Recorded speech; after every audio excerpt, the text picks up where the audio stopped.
오늘 또 우리 주 예수 그리스도 안에서 잘 될 수밖에 없는 여러분들에게 우리 하나님의 크시는 종과 축복이 함께 하시기를 주의 이름으로 축원합니다.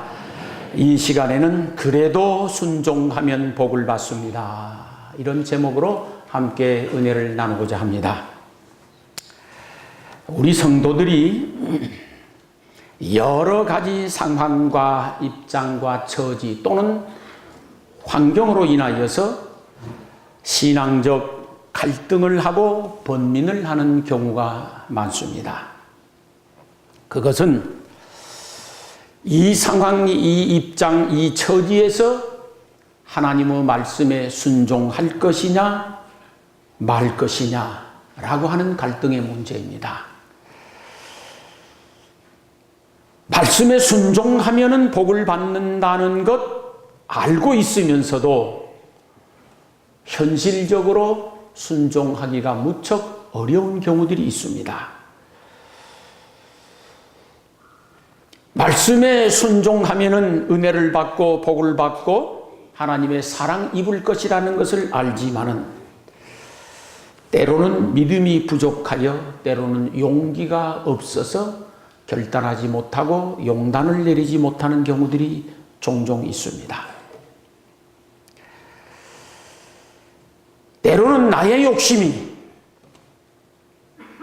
내 믿음을 가로막고 순종하지 못하게 하고 불순종하게 하는 그런 경우들도 없잖아 있습니다.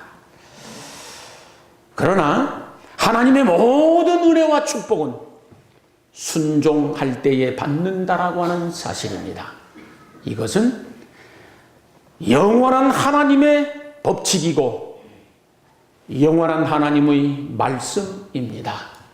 말씀에 순종할 때에 하나님의 은혜와 복을 받습니다.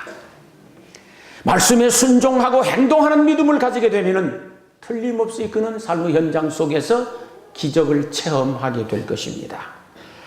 말씀에 순종하고 미운 사람도 사랑하게 될 때에 은혜와 축복은 임할 것이고 범사에 감사하고 기뻐하는 삶을 살 때에 행복한 인생을 살게 되리라고 믿습니다.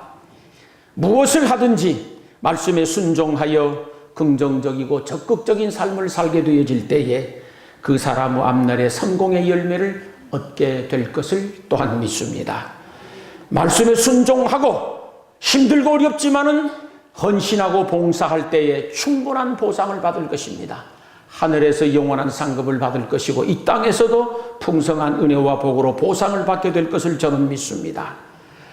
우리가 하나님의 걸어간 말씀에 순종하게 될 때에 막힌 길은 열리게 될 것이고 닫힌 문 역시 열리게 될 것을 믿습니다. 말씀에 순종하면은 틀림없이 악령의 족쇄는 풀어지게 되어지고 영육 간의 해방을 받게 될 것이 옳습니다. 하나님은 그렇습니다. 말씀에 순종하는 자에게 어둠의 권세를 물리쳐 주시고 광명한 인생이 돌아오도록 축복해 주십니다. 하나님의 거룩한 말씀에 절대적으로 순종할 때에 지긋지긋한 가난의 굴레에서도 벗어날 수 있습니다. 말씀에 순종할 때에 지금도 홍해는 갈라지게 되고 반석에서는 샘물 솟는 기적이 체험되리라고 믿습니다. 오늘 본문의 내용은 찢어지게 가난한 어느 여인의 이야기입니다. 이 여인은 일찍이 여호와 하나님을 경외하는 믿음의 사람이었습니다. 믿음의 사람이었었지만은 그럼에도 불구하고 무척이나 가난하고 힘든 인생을 살아온 여인입니다. 남편은 아들 하나를 낳고 일찍 세상을 떠나버렸습니다. 이 여인은 가진 것이 아무것도 없습니다. 그래서 매일매일 품팔이에서 근근히 먹고 살아가는 그런 참 가련한 인생이 되었습니다. 특별히 할 수 있는 능력도 없고 다른 방법도 없습니다. 도와줄 사람도 없습니다. 참 딱한 인생입니다. 말 그대로 그의 인생이 진퇴양난이고 사면초가입니다. 불쌍하기 그지없습니다. 이제는 아들 하나하고 죽기만을 기다려야 하는 처절한 상황에 직면했습니다. 그런데 어느 날 이 여인의 운명이 180도로 변화가 일어납니다. 한순간 돌변했습니다. 북풍 한설 몰아치던 이 여인의 삶에 꽃피는 봄날이 찾아온 것이 옳습니다. 사람 팔자 시간 문제란 말이 맞습니다. 틀림없이 그 인생 끝났다, 마지막이다, 종쳤다 싶었는데 드라마 같은 반전의 역사가 일어난 것이 옳습니다. 그 드라마 같은 반전의 스토리가 다음과 같습니다. 이스라엘 땅에 3년 6개월 동안 극심한 가뭄이 들었습니다. 가뭄이 들면 흉년이 드는 것입니다. 다 죽을 지경에 이르렀습니다. 산천 초목은 시뻘겋게 타버렸습니다. 곡식을 가꾸던 들판은 거북이 등처럼 쩍쩍 갈라졌습니다. 시냇물은 말라서 마실 물조차 구하기 어려운 상황에 직면해 버렸습니다. 큰일 났습니다. 여기저기 들짐승들이 목이 말라 죽어갑니다. 사람들도 줄여 죽을 지경에 이르렀습니다. 아주 극한 흉년 때문에 이스라엘 모든 백성들이 죽겠다고 아우성을 치고 있을 그때였습니다. 그때 사르밧이라고 하는 시골 동네에 이름 없는 한 과부가 살고 있었습니다. 서두에 말씀드린 대로 남편은 일찍 아들 하나 낳고 세상을 떠났습니다. 찢어지게 가난하여서 근근히 입에 풀칠하면서 살아가는 가련하고 불쌍한 여인입니다. 아무리 몸부림을 치고 애를 써보고 노력을 해봐도 가난의 굴레에서 벗어날 길이 없습니다. 방법이 없습니다. 죽도록 고생하고 노력하지만은 빠져나갈 길이 안 보입니다. 끝이 없습니다. 3년 6개월 동안이나 흉년이 들어서 모든 나라가 죽겠다고 아우성을 치는 바람에 그리 안 해도 가난 때문에 죽을 지경인데 이 여인은 더 이상 살 길이 막막합니다. 양식이라고는 가루통에 가루 한 움큼 남았습니다. 기름병에 기름 몇 방울 남았습니다. 이제 이 여인의 인생은 한계에 도달한 것입니다. 이제 죽기만을 기다려야 하는 비참한 지경입니다. 자기 자신을 위해서 아무것도 할 것이 없습니다. 어린 자식을 위해서도 아무것도 할 것이 없습니다. 대책이 안 섭니다. 말 그대로 진퇴양난입니다. 가지도 못하겠고 오지도 못하겠습니다. 사방팔방이 다 막혔습니다. 이걸 사면초가라 그럽니다. 말 그대로 절체절명의 위기입니다. 우리가 인생을 살아가노라면 어떤 모양과 형태와 입장과 처지는 똑같지 않지만 참 힘들고 어렵고 고달픈 때가 있지 않습니까? 다 있습니다. 다 있습니다.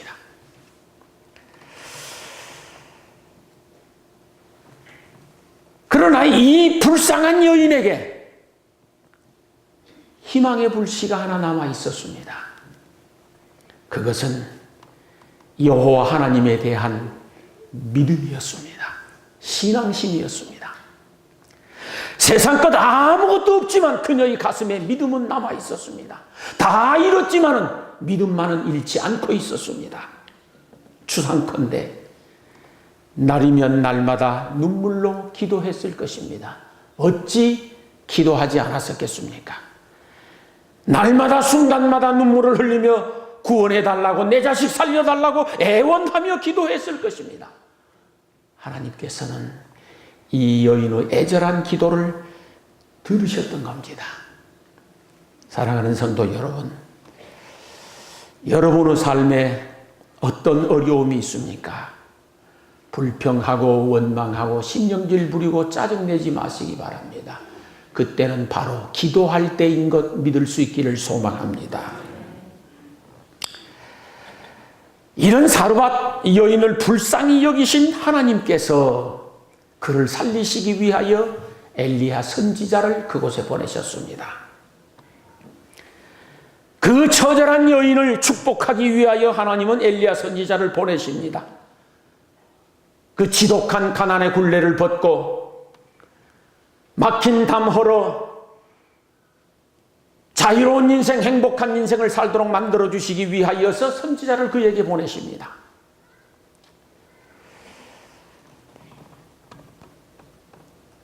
하나님께서는 그의 자녀들이 애절하고 간절한 마음으로 기도하고 하나님께 매우 달릴 때 어떤 형태, 어떤 방법으로서든지 살아날 길을 말씀해 주십니다.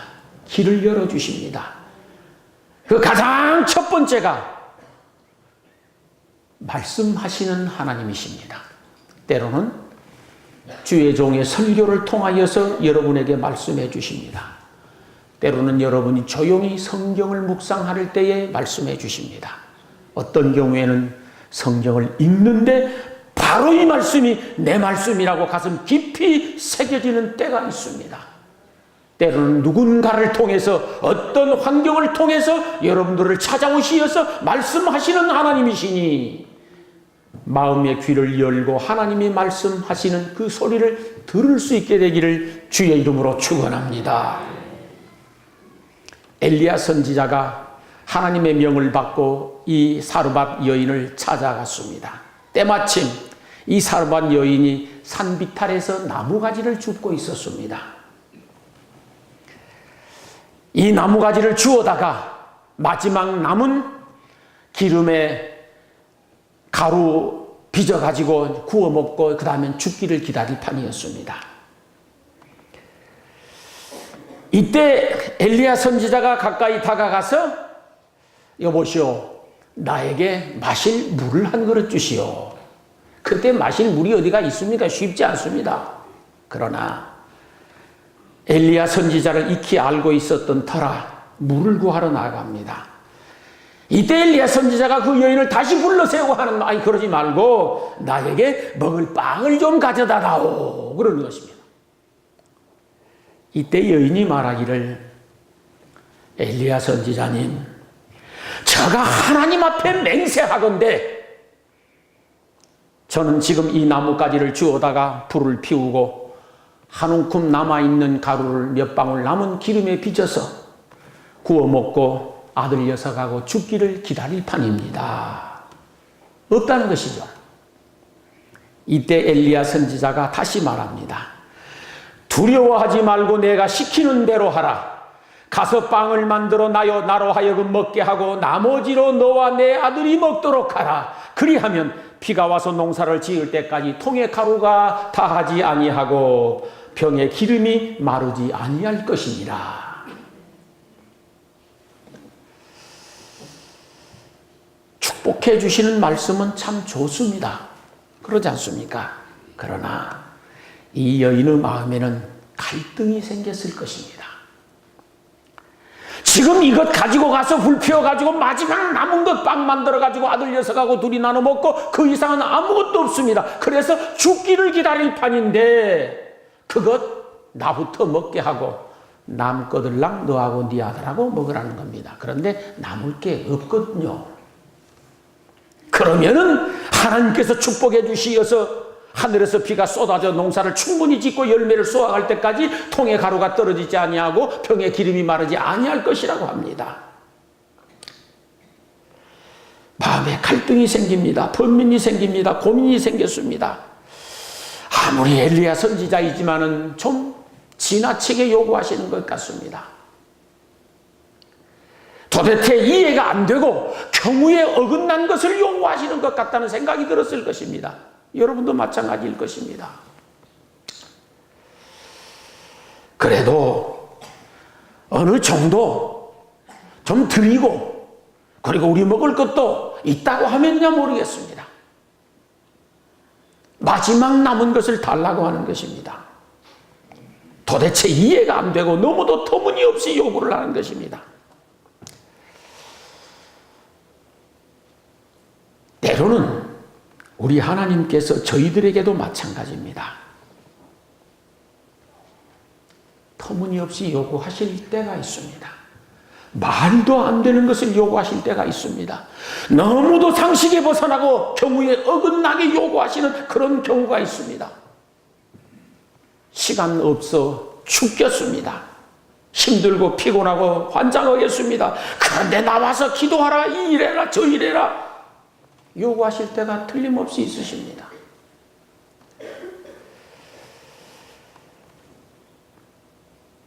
그래서 말씀에 순종하자니 힘들고 피곤하고 시간 쫓기고, 그렇다고 불순종하자니 내 영혼이 괴롭고 이러지도 못하고 저러지도 못하는 그런 경우들이 많이 있습니다.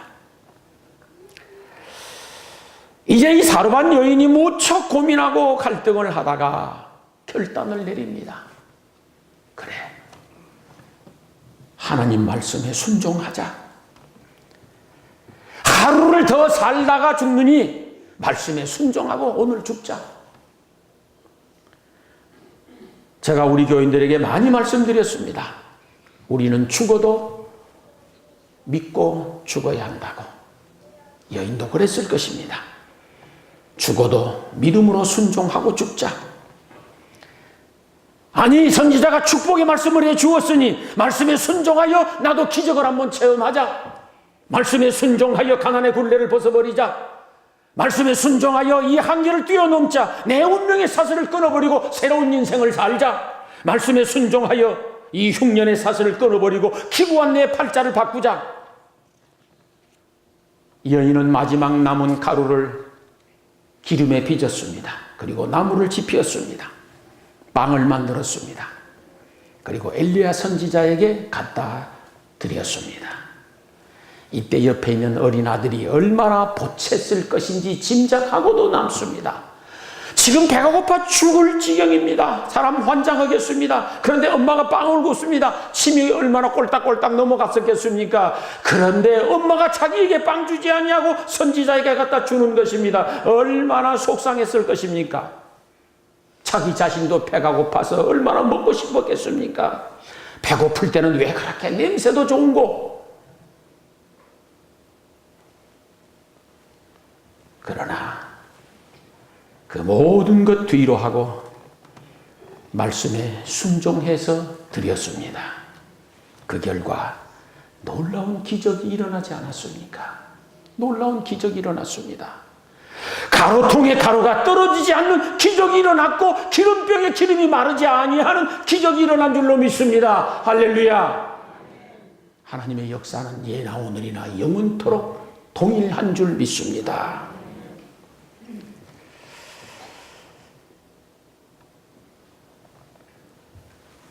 우리가 삶을 살아가면서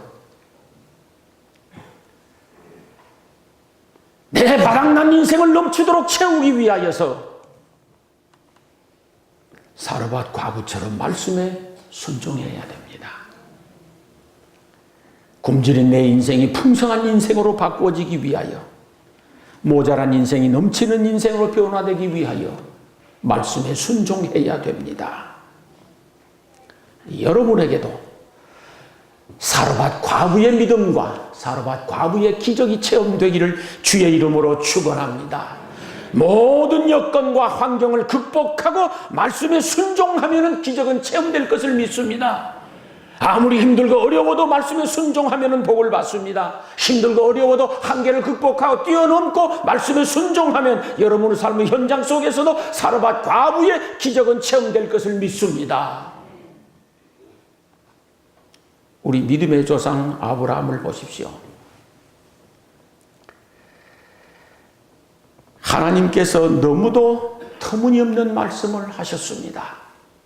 어느 날 하나님이 아브라함을 부르셨습니다. 아브라함아, 아브라함아. 예.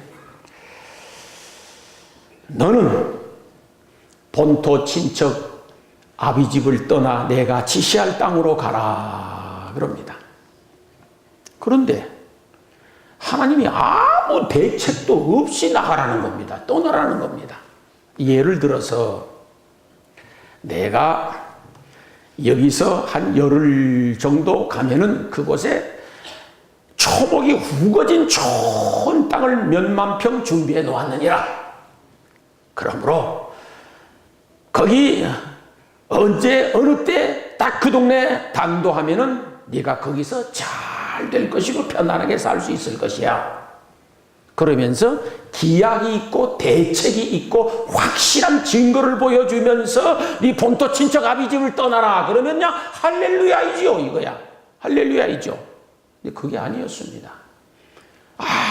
뭐 대책이 눈에 보이지 않습니다. 그런데 본토 친척 아비집을 떠나라 말씀하십니다. 이때 아브라함이 왜 고민이 안 됐었겠습니까? 왜 갈등이 안 됐었겠습니까? 그 도리와 똑같은 인간인데요. 그래서 로마서에서는 아브라함의 믿음을 가지면 지금 너희들도 그 복을 받을 것이라고 말씀하셨습니다.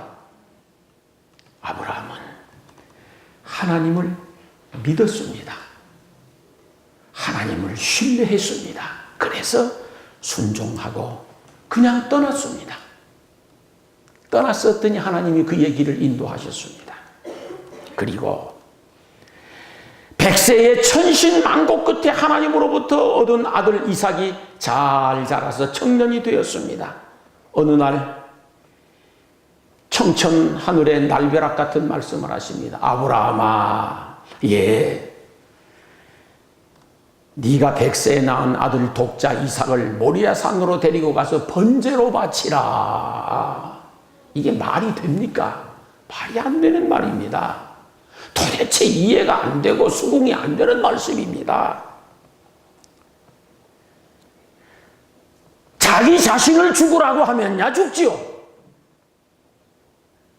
그런데 하나님은 그걸 원치 아니하시고 100세에 나와서 잘 키운 인생의 전 소망인 그 아들을 하나님께 번제로 바치라고 하니 이 말이 아닌 것입니다. 얼마나 힘들었겠습니까? 얼마나 고민했겠습니까? 그럼에도 불구하고 아브라함은 순종했습니다. 하나님은 죽은 자를 살리며 없는 것을 있는 것 같이 불러내시는 분이라는 믿음 하나 가지고 아들 이삭을 번제로 드렸습니다. 그랬더니 하나님이 이삭 아들도 살려주셨습니다. 그가 복의 근원이 되게 만들어주셨습니다. 25년 전, 아니 35년 전, 아니 한 40년 전에 약속했었던 그것을 그때부터 성취시키기 시작한 것이 옳습니다.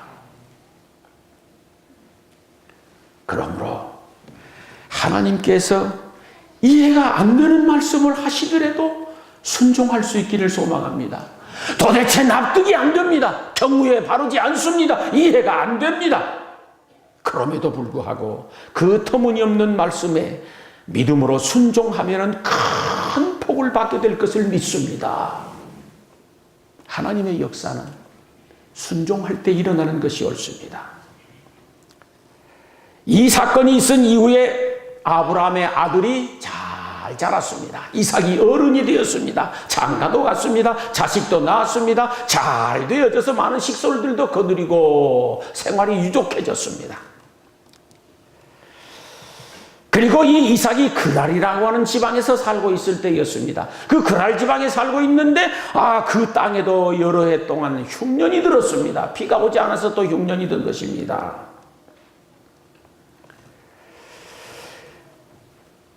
역시 산천초목 다 타버렸습니다. 마실 물조차 구하기 어려워서 죽을 지경입니다.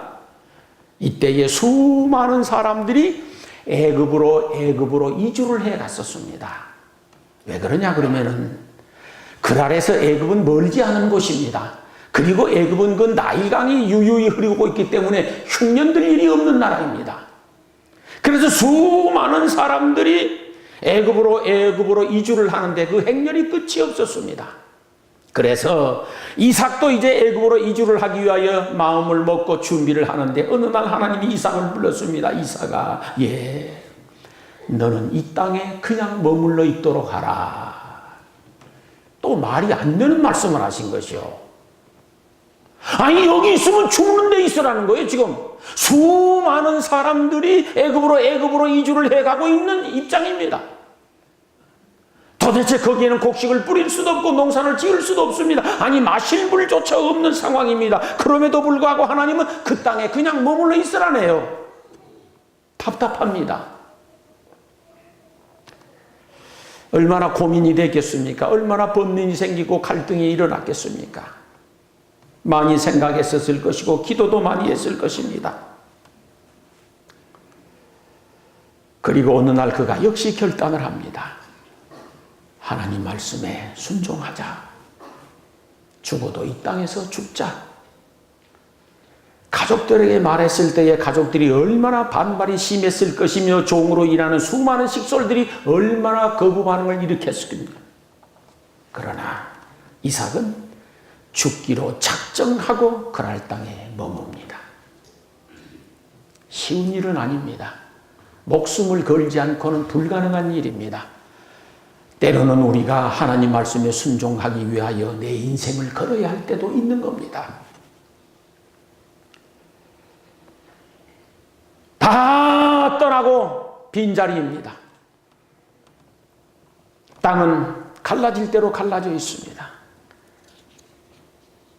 그 땅에 이삭이 씨앗을 뿌립니다. 비가 와서 그랬는지 어땠는지는 저는 모르겠습니다. 성경에 기록이 없으니. 그러나 그 뿌린 씨앗이 뿌리를 내리고 개화하는 것입니다. 싹이 났습니다. 나무가 자랍니다. 꽃이 피고 열매가 맺습니다. 그러더니 그의 농사를 수확하니 다른 흉년 들지 않았었던 평년에보다도 100배나 수확했다고 성경에는 기록되어 있습니다. 저희들도 도대체 이해가 안 되는 말씀을 하시더라도 하나님을 절대적으로 신뢰하고 아멘하고 순종함으로 인하여서 여러분의 삶에 100배의 열매가 수확되기를 주의 이름으로 축원합니다. 예수님의 수제자 베드로를 우리는 너무도 잘 압니다. 그가 갈릴리 바닷가에 나아가서 그물 준비해 가지고 고기를 잡으러 나아갔습니다. 밤새 한숨도 못 자고 그물질을 하고 또 건지고 그물질을 하고 또 건지고 밤새 노력을 했는데 그날따라 유난히도 고기 한 마리 안 잡히는 것이었습니다. 사람이 무엇을 해도 잡히고 수확이 되고 손에 들어오는 것이 있으면 힘이 좀 나지 않겠습니까? 밤새 고생했는데 피레미 한 마리 못 잡았습니다. 기운이 빠질 대로 빠졌습니다. 지칠 대로 지쳤습니다. 그래서 빈 그물로 무트로 들어오는데 예수님이 말씀하십니다. 고기를 잡은 것이 있느냐? 예, 밤새 수고했지만 얻은 것이 없나이다. 그러면 배 오른편에 그물을 던지도록 하라. 사실 그것도 말이 안 되는 것이거든요. 알고 보면 저는 바닷가에 살아서 잘 압니다. 저 안에 들어가서 그물질을 해서 잡아야 할 고기가 밖에 있을 리가 없습니다. 고기란 모여서 사는 곳이 있고 물때에 따라 잡을 고기가 있는 겁니다. 근데 베드로가 평생 거기서 고기잡이를 했지만은 그 새벽에 그 자리에서 그물 던진다고 고기 잡힐 일은 없는 겁니다. 뻔한 사실이요, 그거는. 그리고 무엇보다도 밤새 고생을 해서 지금 기분도 안 좋고 피곤할 대로 피곤하고 죽을 지경입니다. 우리말로 하자면 피곤해서 미치겠습니다. 그럼에도 불구하고 말씀에 순종하여 그물을 던졌습니다. 그게 중요합니다. 그랬더니 빈 그물이 가득 채워졌습니다. 채워졌습니다. 지금 저희들도 마찬가지입니다. 때로 피곤할 때 있습니다. 힘들 때 있습니다. 고달플 때 있습니다. 상황과 여건이 여의치 않을 때도 있습니다. 그럼에도 불구하고 말씀에 순종하여 그물을 던지면 빈 그물 채워질 것을 믿습니다. 여러분들에게도 베드로의 이 기적이 체험되기를 주의 이름으로 축원합니다. 힘들고 어렵지만 그래도 말씀에 순종하면 복을 받습니다. 말씀에 순종하면 바닥난 가루통이 차고 넘치도록 채워질 것입니다. 말라버린 기름병에 기름은 흘러넘치게 될 것입니다. 말씀에 순종하면 이 가난의 굴레를 벗을 수 있습니다. 말씀에 순종하면 틀림없이 그물은 채워질 것이고 100배의 수확은 얻게 될 것을 믿습니다. 순종이라고 하는 것은 하나님을 온전히 믿고 신뢰할 때에, 순종이라고 하는 것은 하나님을 믿고 신뢰할 때에 자연 발생적으로 일어나는 결과물입니다. 순종이란 어디서 나오는가? 하나님을 절대적으로 신뢰하고 믿을 때에 자연적으로 발생하는 열매입니다. 그러도록 되어 있습니다. 중요한 것은 믿음입니다. 하나님을 믿는 믿음입니다. 하나님을 온전히 믿지 못할 때에 순종하기란 글렀습니다. 순종, 이것은 믿음에서 나오는 것입니다. 그러므로 하나님을 절대적으로 믿고 신뢰할 수 있기를 소망합니다. 또 하나는 내가 하나님을 믿고 신뢰한다고 하더라도 내 욕심이 순종을 가로막습니다. 우리가 수없이 경험하는 것은 하나님을 믿지만은, 하나님을 신뢰하지만은 나의 욕심 때문에 순종을 못하는 경우들이 얼마나 많은지 모릅니다. 이것이 속탐대실의 대표적인 예입니다. 그러므로 여러분의 욕심을 버리고 말씀에 순종하여서 이 사로반 여인처럼 기적을 체험할 수 있게 되기를 소망합니다. 이때 꼭 방해 공작을 놓는 못된 놈이 한 놈이 있습니다. 마귀입니다. 제가 누누이 드리는 말씀대로 마귀란 정당한 이유를 가지고 와서 순종하지 못하도록 미혹합니다. 마귀는 정당한 이유, 합당한 이유, 아주 합리적이고 아주 논리적으로 순종할 수 없도록 미혹합니다. 이 마귀 미혹에 넘어가지 말아야 합니다. 속지 말아야 됩니다. 정당한 이유를 가지고 와서 순종하지 못하도록 여러분을 미혹할 때에 믿음으로 이겨내고 믿음으로 물리치고 승리할 수 있게 되기를 주의 이름으로 축원합니다. 사랑하는 성도 여러분, 이제는 봄 기운이 감도는 좋은 계절입니다. 우리 인생의 봄을 만들기 위하여서 딱 한 가지만 기억하십시오. 말씀에 순종하는 것입니다. 여러분 마음속에 내가 이것만 순종하면 하나님의 은혜를 받겠다라고 하는 무엇인가가 있을 것입니다. 무엇인가가 있을 것입니다. 다 있습니다. 내가 이것만 순종하면 하나님의 은혜 받겠다라고 하는, 하나님의 복 받겠다라고 하는 무엇인가가 있습니다. 거기에 순종할 수 있기를 소망합니다. 그래서 이 봄은 축복의 계절이 되어지고 이 축복의 계절이 여러분 일생의 최고의 축복이 될 수 있기를 주의 이름으로 축원합니다. 기도하시겠습니다.